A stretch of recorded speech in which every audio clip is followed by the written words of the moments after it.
Never thought I'd feel so strongly about a transition shade, but it's really nice. Hi everyone, welcome back to my channel, Accidental Beauty. For those of you who are new, welcome. My name's Laura. I post videos usually about once a week, mainly about makeup and beauty, and sometimes about lifestyle, fashion, that sort of thing. So if that sounds interesting to you, please subscribe to my channel and hit that notification button so you get updates whenever I upload a new video.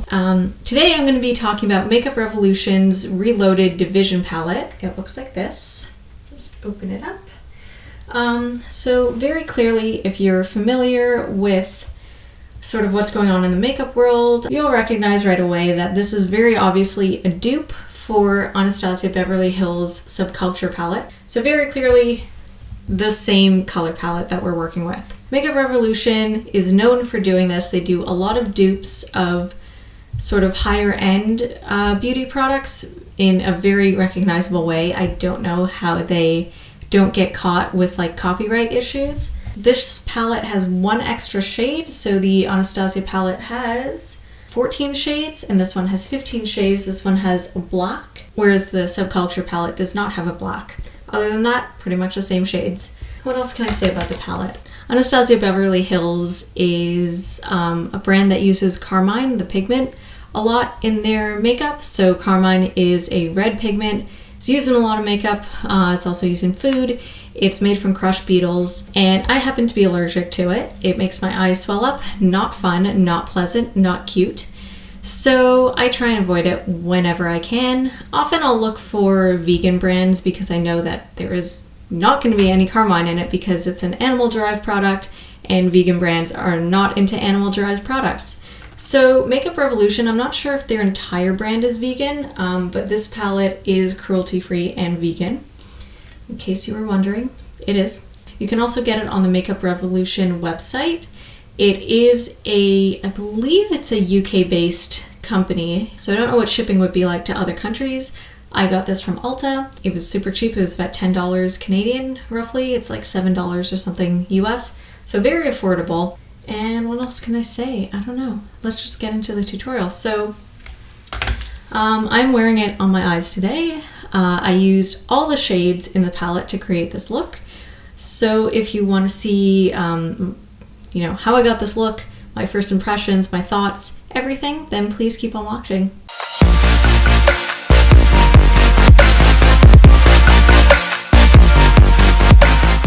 Color range is really nice, very muted, smoky with two shimmer shades.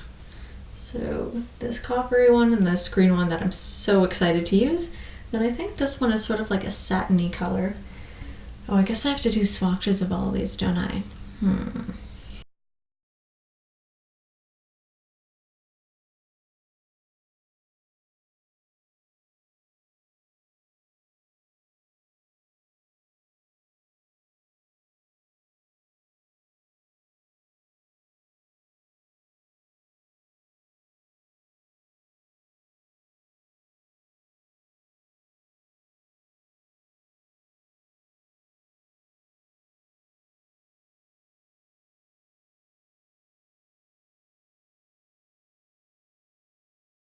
Okay, so those are the swatches. I did my best with them. I think I'm getting better at swatches. So just one thing I noticed off the bat, I did watch a lot of reviews on this palette. Compared to the Subculture, I know that Anastasia Beverly Hills eyeshadows are incredibly pigmented. They're incredibly buttery feeling, so they swatch really, really nicely. And I know that Subculture had an overload of pigment, so it swatched really, really well. It didn't blend out nicely on the eyes for a lot of people. And I actually did swatch Subculture in Sephora multiple times, so I know how it handles, and it's incredibly buttery and soft. These eyeshadows, obviously it's a different company, they handle their eyeshadows differently, they handle their pigments differently, so it's not as buttery as Anastasia Beverly Hills, which is fine. There's nothing wrong with that. Some shades swatched better than others, some shades swatched really, really badly, like that metallic green color, so not really metallic, but the shimmery green color, this one, didn't swatch great. It kind of looks like it's just glitter, to be honest. And this sort of whitish pink duochrome up here. That one also didn't show up super bright when swatched. You can see it. It's got like a very subtle shift to it, but not super bright, not super pigmented. Everything else I had to go over a couple times, most shades, but that's not necessarily a bad thing. And I guess we'll just see how they perform on my eyes. I'm gonna try and use as many shades as I can, so bear with me. So I'm gonna use this peachy shade up here as a transition shade. One thing I'll say off the bat, the package itself, like the box that the palette itself, the plastic is like really sturdy, really thick. Obviously it's not luxurious, you know, it's not in a velvet you know, case or palette like the Anastasia one is, but it's like very sturdy. I'm just scared to drop it because I feel like it'll just shatter. Oh, this is, wow. This is a perfect transition shade. Really like it. Never thought I'd feel so strongly about a transition shade, but it's really nice. So far so good. Applies really nicely. Honestly, I would just like wear this by itself. Like I really like it. Okay, next I think I'm gonna deepen the crease area. So I think I'll mix some of this coral and the orange because I feel like I can just kind of deepen the crease with those.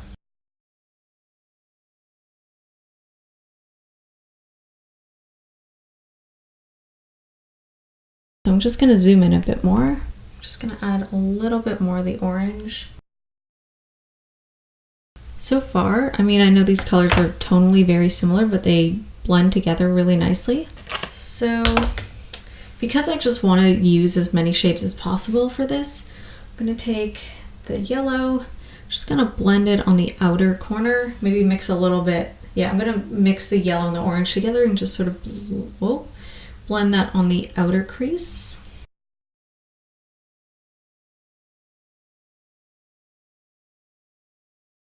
Alright, so I'm just going to take a bigger fluffy blending brush and just kind of blend out the edges.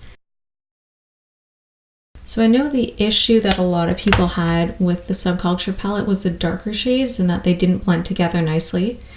So I guess we're doing a smoky look today. So I'm going to take this army green color and I'm going to put that on my lid, kind of on the outer half.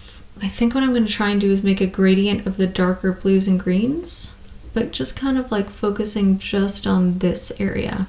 So I'm just going to use a flatter brush and pack it on. So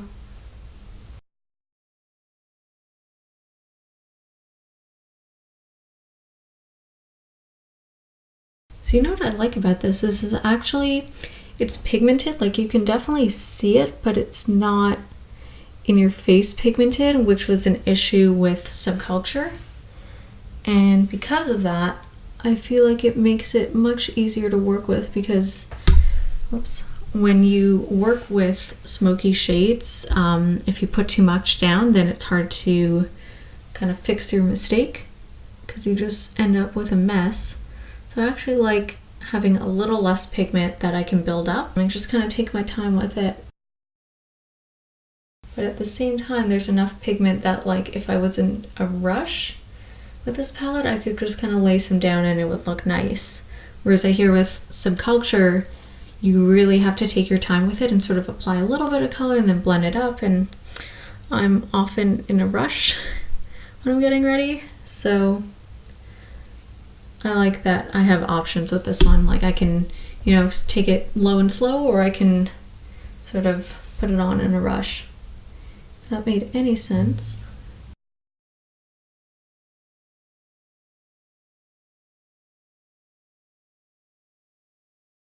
So next, I'm gonna go into this, I don't even know what you call it, it's like a turquoisey army green, and just put that sort of just on the outside of the color that I just put down. Okay, so there is actually a bit of fallout on this. This fallout doesn't bother me at all, but you can kind of see maybe where I just picked up the color on this, that there's a little bit of fallout.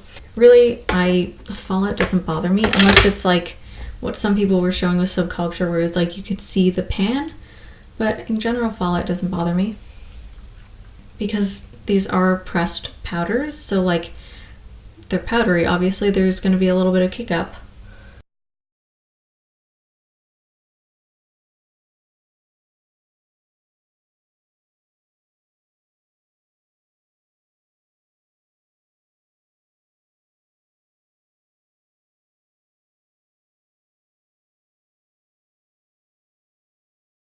I mean, I got this palette because I knew I liked the colors. I love the color scheme. It's super fresh. It's very different. It's very fall. I love fall colors. Yeah, and it's so unique. I mean, obviously this is based off of Subculture. So Subculture is a very unique palette because I haven't really seen too much like that on the market.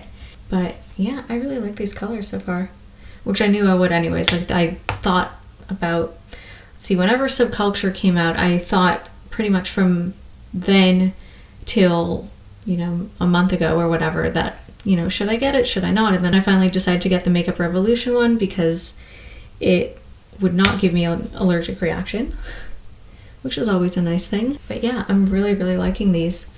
Not too like dark and smoky, but still gives you that sort of grungy vibe, which I'm super into. All right, so now I'm gonna go into this dark teal and put that on the outer V, and then I'll probably use the black. Where is it? I'll probably use the black as well to just kind of smoke up the whole thing.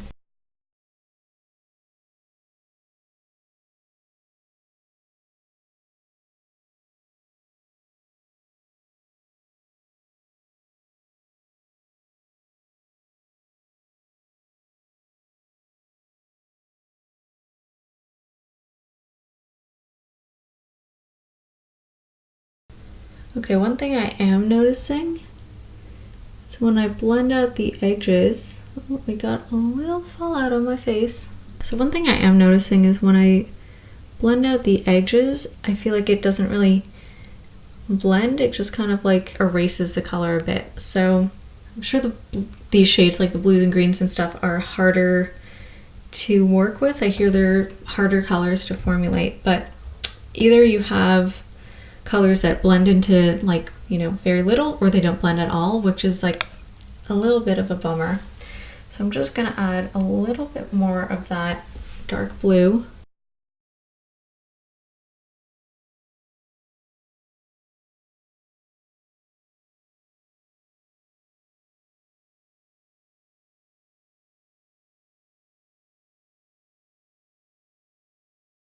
Okay, so now I'm gonna do like a half cut crease, not even like a half, like a quarter cut crease, so just sort of the inner portion of my eye. So I'm just gonna put some concealer on a flat brush.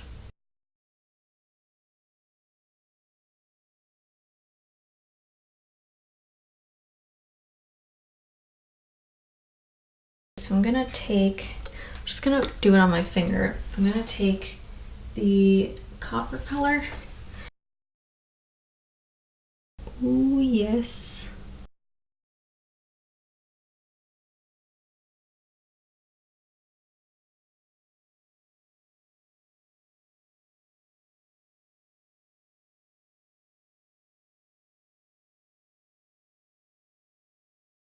The thing that I have a tendency of doing is being heavy-handed with smoky eyes, and then it just always looks like no matter what time of day, I'm always going out to, like, I'm always doing an evening look no matter what time of day.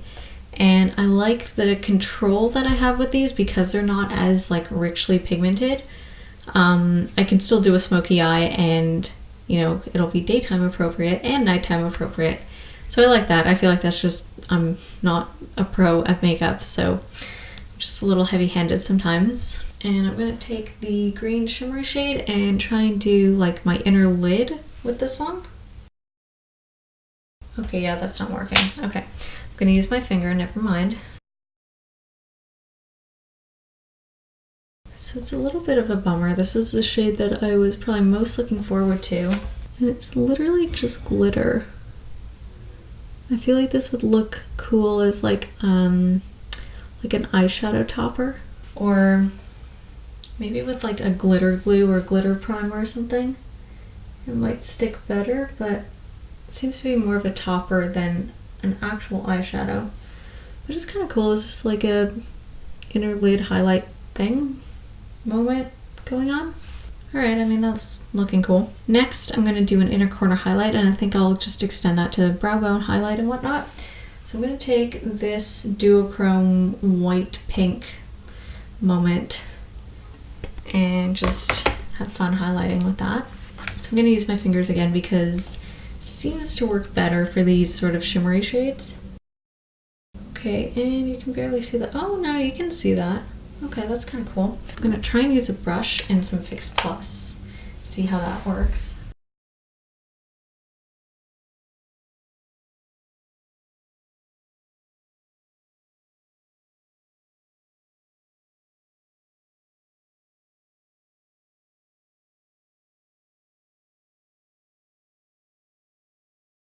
Honestly, like normally I would just leave it at this. Like I think it looks fine. Just put on, you know, like lashes and liner, but I'm gonna keep going.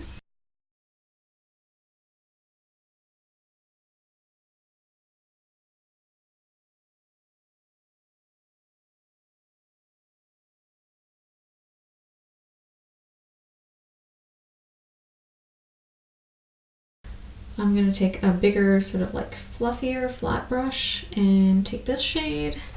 So this is like super pigmented, this one.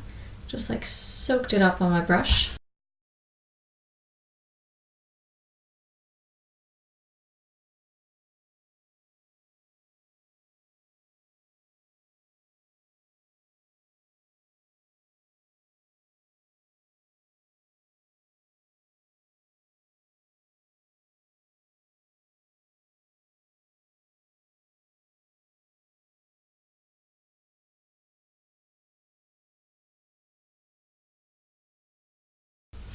I think I'm just gonna take a little bit more of this dark teal and then the black, just kind of mix them together and just smoke out like the very corners.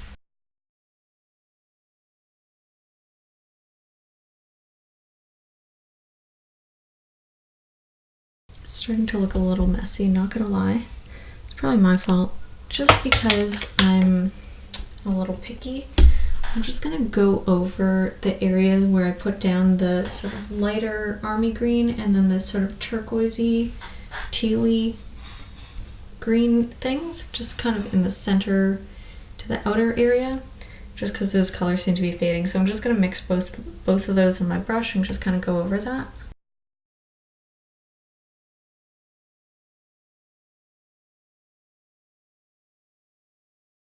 So I'm just gonna put on eyeliner and mascara, lashes, all that, and then I'll come back with my final thoughts.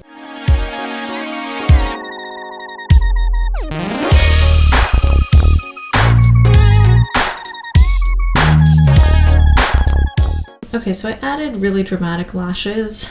Might be a bit too much for this look, but whatever. Overall, my thoughts on this palette, I think it's amazing. I think it's, can I say it's one of the best palettes I've ever used? Like, it's so hard to say because I really haven't tried, like, of all the palettes that are out there, I really haven't tried that many. And almost virtually all the palettes that I own, I actually really enjoy and I do reach for regularly. There's only a couple that I really don't reach for regularly, and those are like super, super old. Like, I should probably throw them out kind of old, like 10 years old. But what can I say that's bad about this palette? Like, literally the only complaint that I have about this palette is this green shade, which I was really, really looking forward to using. And it's a bit of a disappointment. I was hoping it would be more of like a solid metallic kind of shade, and it's really just like green glitter.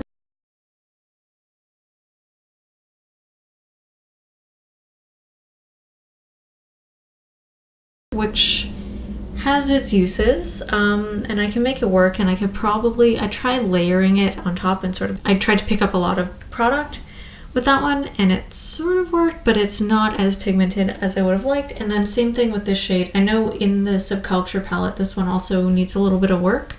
It's really more of a highlight shade than, you know, something that you could just wear on its own. I mean, you could wear it on its own, but it's really meant more for like a subtle, cool highlight. Most of this palette is mattes. They perform amazingly. They seem to blend out really, really nicely. Like I didn't have any problems with this look.